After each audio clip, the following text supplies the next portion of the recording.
আমাদের প্রশ্ন হলো জাতীয় পার্টি ভার্সাস সব দল। এখন জাতীয় পার্টিকে নিষিদ্ধ করার দাবি জানাচ্ছে, কিন্তু আমার একটা প্রশ্ন আপনাদের মাধ্যমে, সেটি হলো যে এর আগে 24-এর আগে যে নির্বাচন দুটো হয়েছে সেই নির্বাচনে জামায়াতে ইসলামী তারা অংশগ্রহণ করছে, এটা এই দেশের মানুষ সবাই জানে। বিএনপি সরাসরি অংশগ্রহণ না করলেও তারা এইভাবে পিছন দিয়ে খেয়েছে, অর্থাৎ তারাও নির্বাচনে অংশগ্রহণ করছে। কিন্তু কেন আজকে যদি নিষিদ্ধের দাবি আসে, তাহলে জামায়াতে ইসলামকে ৭১-এ গণহত্যাকারী তাদেরকে প্রথম এই ব্যান করতে হবে, নিষিদ্ধ করতে হবে।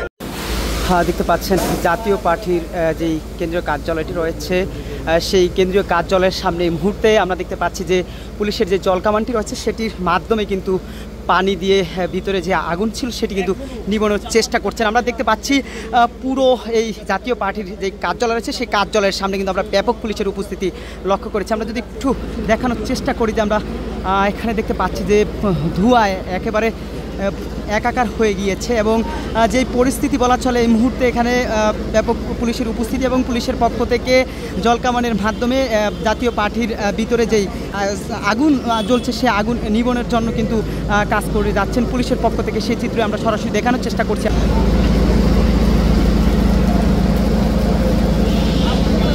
কিছুক্ষণ আগে এই জাতীয় পার্টির কার্যালয়ে মূলত ভাঙচুর এবং অগ্নিসংযোগ চালিয়েছেন এবং যার ফলে কিন্তু ইতিমধ্যে পুলিশের পক্ষ থেকে এখানে ব্যাপক পুলিশের উপস্থিতি আমরা লক্ষ্য করেছি এবং এখানে আমরা দেখতে পাচ্ছি যে এখানে কিন্তু পুলিশের জলকামানের দ্বারা কিন্তু আগুন নিয়ন্ত্রণ করছেন পুলিশের পক্ষ থেকে।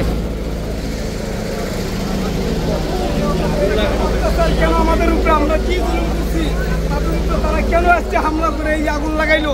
আমরা তো তাদের বিপক্ষ না, তারা কেন এই কাজটি করতেছে? তারা এই মিল্লা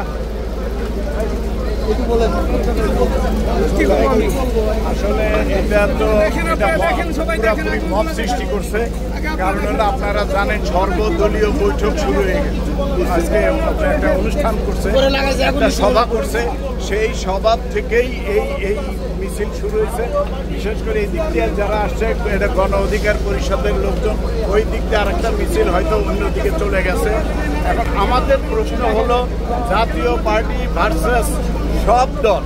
এখন জাতীয় পার্টিকে নিষিদ্ধ করার দাবি জানাচ্ছে, কিন্তু আমার একটা প্রশ্ন আপনাদের মাধ্যমে, সেটি হলো যে এর আগে 24-এর আগে যে নির্বাচন দুটো হয়েছে সেই নির্বাচনে জামায়াতে ইসলামী তারা অংশগ্রহণ করছে, এটা এই দেশের মানুষ সবাই জানে।